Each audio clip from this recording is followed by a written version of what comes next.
સુરત શહેરમાં નવા વર્ષની ઉજવણી દરમિયાન કોઈ અનિચ્છનીય બનાવ ન બને તે માટે પોલીસે કડક બંદોબસ્ત ગોઠવ્યો હતો. શહેરના એન્ટ્રી એક્ઝિટ પોઈન્ટ્સ તેમજ મુખ્ય સર્કલોમાં નાકાબંધી અને વાહન ચેકિંગ કરવામાં આવ્યું હતું, જેમાં 300 જેટલા દારૂડિયાઓ ઝડપાયા હતા, જેમણે તપાસ માટે નવી સિવિલ હોસ્પિટલમાં મોકલ્યા હતા. નવા વર્ષની ઉજવણીના બંદોબસ્તમાં વાહન ચેકિંગ દરમિયાન શંકાસ્પદ વાહન ચાલકોની બ્રેથ એનાલાઇઝર દ્વારા તપાસ કરવામાં આવી હતી. નશાની હાલતમાં જણાયેલા લોકોને સ્થળ પર જ અટકાયત કરવામાં આવી હતી.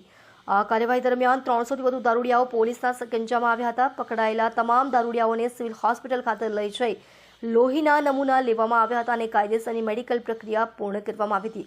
બાદમાં શહેરના અલગ અલગ પોલીસ મથકોમાં દારૂબંધી કાયદા હેઠળ ગુનો નોંધી આગળની કાર્યવાહી હાથ ધરવામાં આવી છે.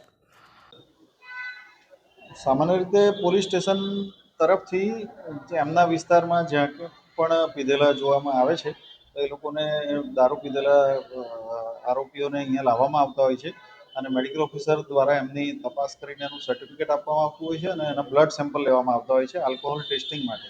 અને એ બ્લડ સેમ્પલ સીલ પેક કરીને ફોરેન્સિક સાયન્સ લેબોરેટરી ગાંધીનગરમાં મોકલવામાં આવતા હોય છે.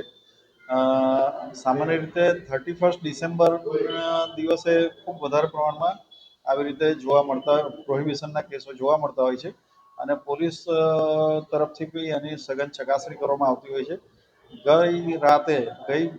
ગઈકાલે 31 ડિસેમ્બરના રોજ રાત્રિ દરમિયાન લગભગ 300થી પણ વધુ પ્રોહિબિશનના કેસો જોવામાં આવ્યા હતા અને એના બ્લડ સેમ્પલ લઈને મોકલવામાં આવ્યા છે.